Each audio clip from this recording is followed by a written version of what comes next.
మతం అదొక మత్తు మందు.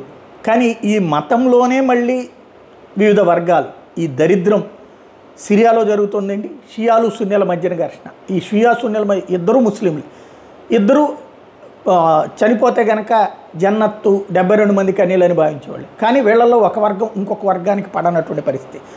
ఇప్పుడు ఎవరైతే అసద్ ఉన్నాడో, పారిపోయాడో, వాడి బ్యాచ్ ఒకటి.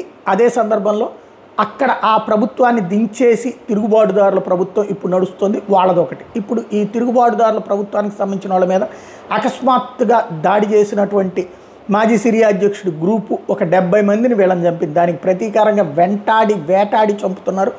ఇప్పుడు ఉన్నటువంటి తిరుగుబాటుదారుల గ్రూపు 700 నిన్న అనుకున్నాం, ఇవాటికి 1000 జరిగింది. అది కాకుండా ఒక దారుణమైనటువంటిది, మతపరంగా కూడా వాళ్ళ మహిళల పట్ల చాలా గౌరవంతో ఉంటారు వాళ్ళు.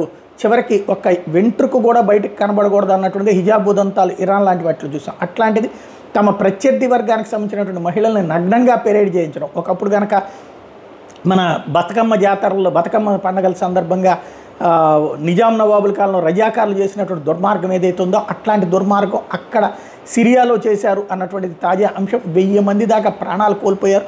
సేమ్ టైం మహిళలు ఎవరైతే అలవైట్ ఉమెన్ని ఈ విధంగా పెరేడ్ చేయించారన్నటువంటిది ఇప్పుడు సంచలనం సృష్టిస్తోంది, దారుణమైనటువంటి పరిస్థితుల వైపుకి వెళ్తోంది.